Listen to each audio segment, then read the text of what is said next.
So I come from Brisbane in Australia. Brisbane is Australia's third largest city after Sydney and Melbourne.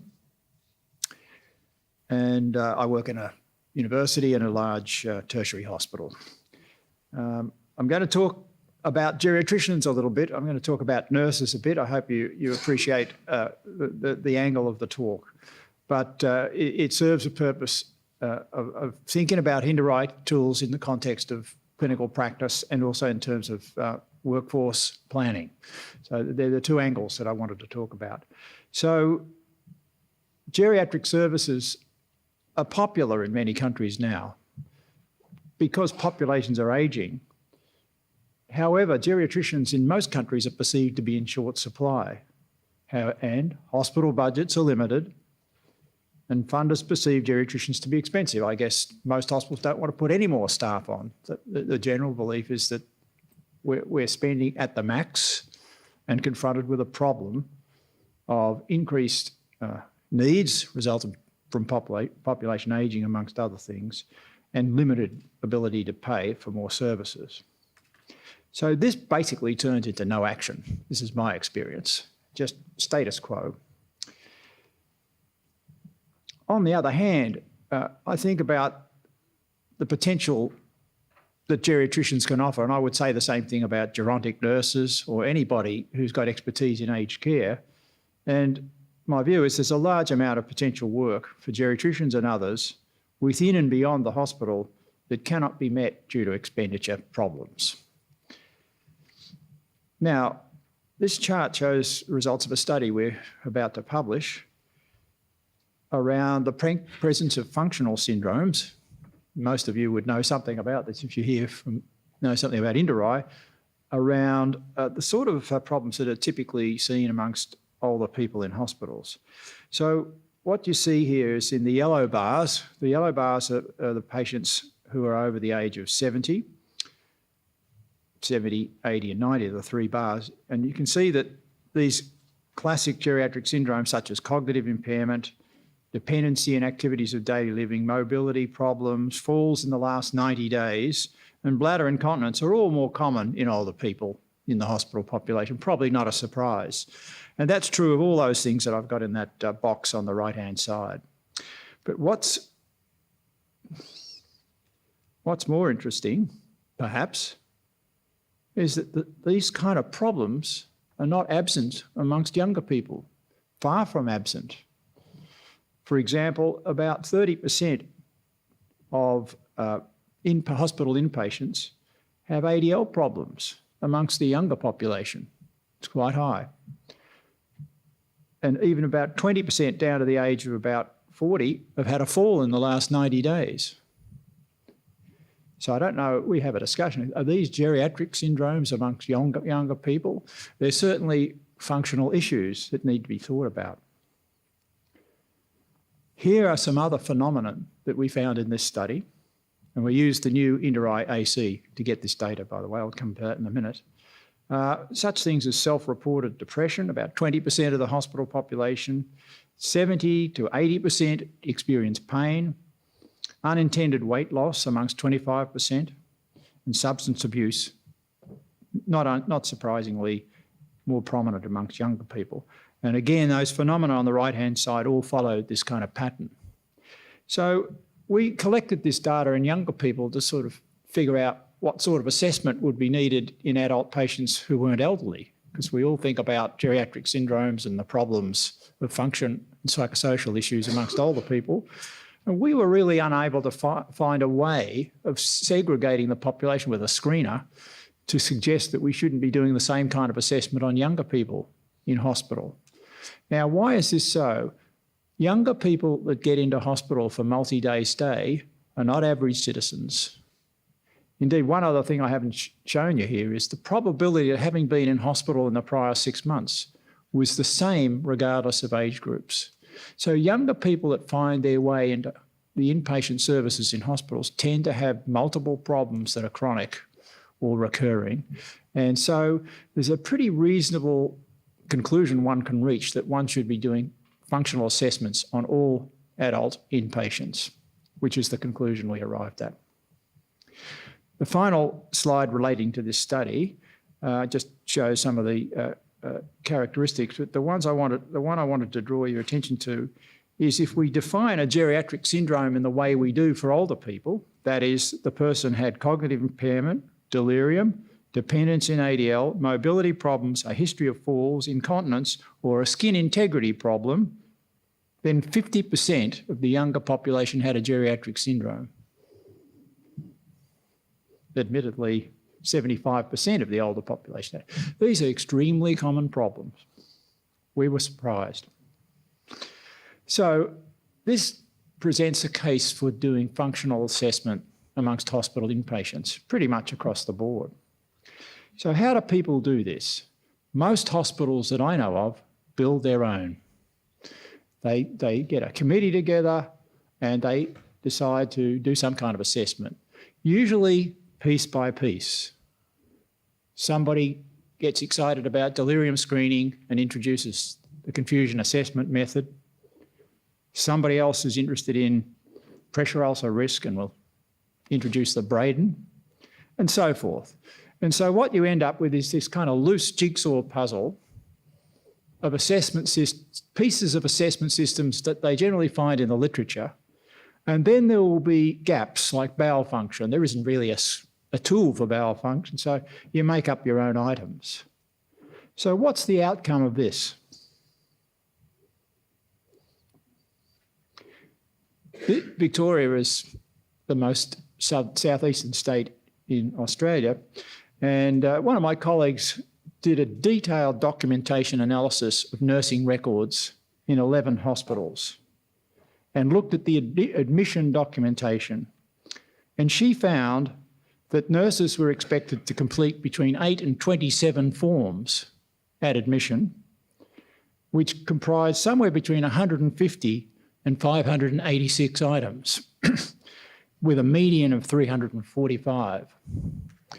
Now, the intereye home care is 280 items, and these people are expected to do this within an hour or so. And I guess you know something about how difficult it is to do an intereye home care. You won't do it in an hour. So not only that, amongst this suite of forms, there were some 2,500 separate items being collected by hospitals. No chance of making comparisons between hospitals.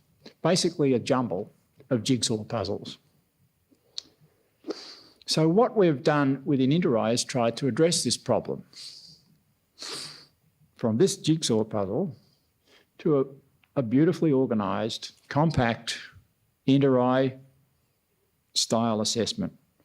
Very similar. If you looked at this assessment, you would see something you'd be very familiar with the home care or LTCF. So our work in the acute care group within intereye, which I lead, has spent the last few years building a suite of tools that subserve the needs of patients in the hospital setting. These tools look very similar and contain the same core items as all the other tools that you'd be familiar with. So we have a screener to identify people who are vulnerable at the front door of the ED, a rather short contact assessment for older patients that are going to be discharged from the hospital. The intereye acute care, which I'll talk about in detail in a minute, is designed for all adult inpatients. The intereye acute care for comprehensive geriatric assessment for those patients with more complex needs. The MH, which John has already referred to, and a new intereye post-acute care and rehabilitation tool. So we have a set of tools that will provide assessment across a continuum, some targeted at people with complex needs and some to be applied to the whole hospital population. I'm going to talk a little bit more about the intereye AC and briefly about the intereye comprehensive geriatric assessment tool. So the intereye acute care, which is designed for nursing assessment at admission for all adult inpatients, comprises 56 items, and it takes 15 minutes to complete, including data entry. It's pretty quick. It's completed at admission. It can be updated the way we've kind of designed it. We're designing it so that it can be updated shift by shift at nursing handover, so that one would have a profile of function across the whole episode we're about to run our first implementation trial to see if this really works. But I'm optimistic. And there's a discharge assessment to record outcomes and to provide a profile to the next care provider. The NedRAI acute care for geriatric assessment has been in use for quite some time. We actually made the first version of that in 2006. It's about twice as big in terms of the number of items, but it's a much more in-depth assessment. It takes about an hour to do, and it's really designed for patients that need comprehensive geriatric assessment. Usually that means geriatric consultation services or a geriatric ward. So the short version, the 56-item version, comes with a wealth of applications. Like it sounds short, but it delivers a lot of things. So this 56 clinical items generate a problem list. It identifies all of those problems on the right there. It has diagnostic screeners built in for delirium, dementia, depression, and undernutrition. It risk assesses for delirium and pressure ulcer and falls. It has scales for those 5 phenomena there. And if it completed at discharge, it scores 9 quality indicators that focus on outcomes. So for 56 items, you get a lot of bang for your bucks. Good value for money. Now, I've been using the NedRAI acute care for comprehensive geriatric assessment. In our hospital, we have about 6 or 8 geriatricians who use the CGA to support assessment both in a live situation, but also to conduct telemedicine consultations. So we train nurses, just as one would for home care, to conduct assessments. They record their assessment on a web-based clinical decision support system, and this is then available everywhere for clinicians, in this case geriatricians, to review and report on. And then in our rural setting, I don't think the Netherlands has a huge problem with access, but we certainly have a massive one in Australia. And I didn't really come here to tell you all about the problems of access in big rural communities, but the reason I talk about telemedicine is because the lessons learnt there have massive application in the city, and that's what our journey about telemedicine has taught us. So then we do video consultations and run a case conference. And so we can provide, for example, I look after a geriatric program in a 24-bed hospital in a township 200 kilometres away, and I think I do it to about the same standard as I would in the ward in the teaching hospital. And it would not be possible to do any other way. And it's certainly not easy to do if you don't have good case preparation, i.e. we use the NedRAI acute care for comprehensive geriatric assessment to prepare the cases. This is the way we consult in this telegeriatrics mode. It's a better way to work than walking around a hospital ward. And the reason for that is you have so much information at your fingertips. Because geriatric medicine, a lot of physician work is thinking work. It's to some extent talking to the patient, their family members, but a lot of it is looking at the data in front of you. And so much of the work has already been done by the nurse before you get to the patient. So it transforms your consultation to a discussion about what you're going to do for the person than spending half an hour doing a diagnostic appraisal. So it really transforms the way one does the work. This is the kind of thing, you know about NedRAI tools, but this is what you would see on a screen. This is a kind of quarter of it. But you can see on here, so I can tell you about this patient. I look at this patient and I'm kind of there in a moment. So I can say, all right, pre-morbid, before they came, the CPS was 2 and it's now 3. They've probably got dementia, very likely. The delirium scale is 2 out of 4, almost certainly got delirium. Some evidence of depression there. The communication scale is normal. There's problems there with mobility. There's a continence problem that pre-existed the admission. Seem to be continent now. Maybe they're being toileted. The short ADL scale is 7, and it was 0 before. That's a big jump. This is the kind of leap you see with a patient who's had a fractured hip, for example, or a stroke. Pre-morbid instrumental ADL scale, 27 out of 42. So this person's not doing a lot of their own ADLs. Their BMI is 17, pretty low. There may be a problem with undernutrition. They've got new pain. You can see the pain scale's 3. They were using community services. They don't have an advanced directive. We also see a frailty index. This person would probably be about 0.4, and a wealth of other data. Now, I've been going for about 60 seconds. Like, if I interviewed that patient, that'd take me half an hour. So I'm almost knowing what I'm dealing with here and what I need to do. And it's all over in about 60 to 90 seconds. I don't work any other way anymore. It's such a waste of time. And this is, we do mobile ward rounds. This is just for fun to show you this. A lot of consultations on a cart, and it's patients love this kind of thing. More importantly, we have nurse assessors supporting us, working with us. They do case preparation, they host rounds and team meetings, they liaise with other health professionals. This is the sort of thing a home care nurse would do, of course, just exactly the same thing. And they would get involved in discussions with family, coordinate the care, do the discharge preparation. These people become champions for aged care in the smallest imaginable hospitals. Wouldn't happen any other way. So what's going on here? There's a kind of diffusion of knowledge and capability. These people are getting very skilled at comprehensive geriatric assessment, and they know they're being backed by specialists in the city.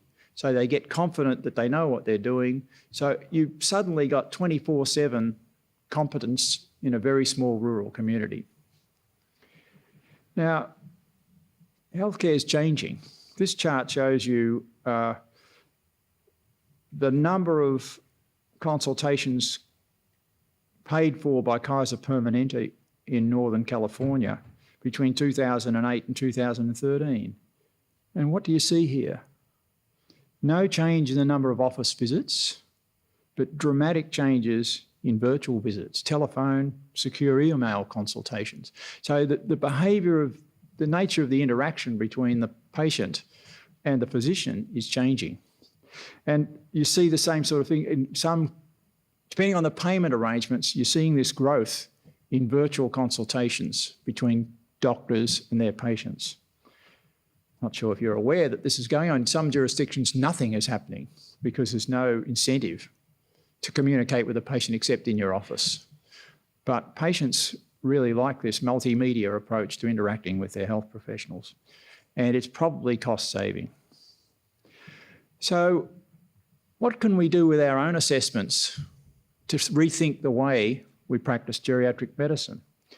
So we ran a study which we just published in JAGS this year, where we compared the decisions made by geriatricians in a live situation. So if a geriatrician goes and sees the patient and makes a decision about whether they've got dementia, and then another geriatrician arrives half an hour later and makes the same assessment, what level of agreement do they have?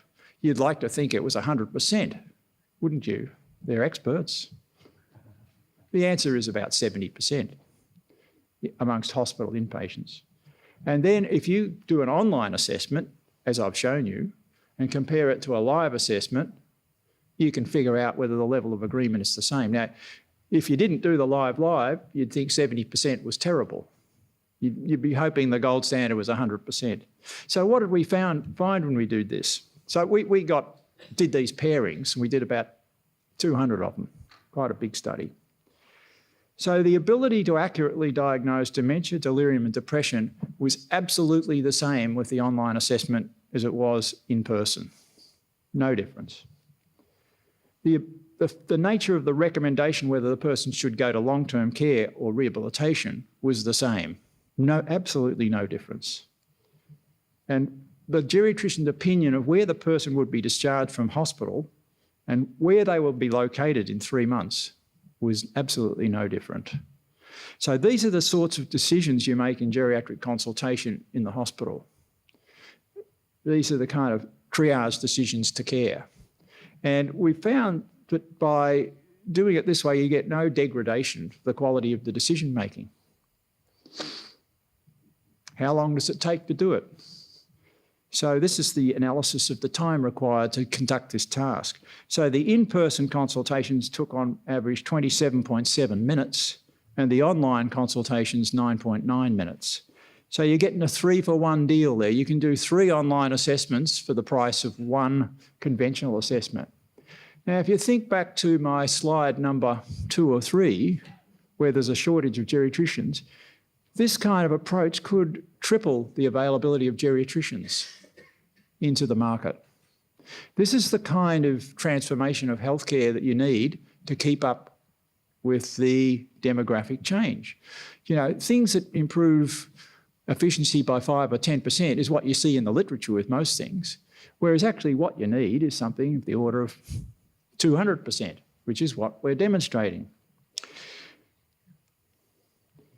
So to finish off, obviously intereye is an enabler of this kind of work. It's this precise, structured case preparation and the ability to shift a lot of the tasks from the most expensive person to a somewhat less expensive person who can do the job just as well, providing you provide the structure and the mentoring. So we think about starting to think about healthcare delivery for this kind of specialty, and I'm working in many other specialties, but you think about how you interact with people. So think of it as a pyramid. The actual interactions with patients should be a minority of cases, and the online approach should be the majority. If you configured the health workforce in this way, you're probably not going to get any degradation in the quality of the performance, providing it's all organised and structured properly, but you'll be able to produce a massive increase in output, which is what we would all like.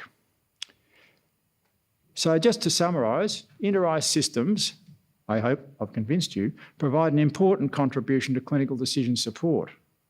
And such clinical decision support assists precision care and extends the scope of geriatricians and change that to all sorts of other people in terms of their scope of practice. So thank you very much.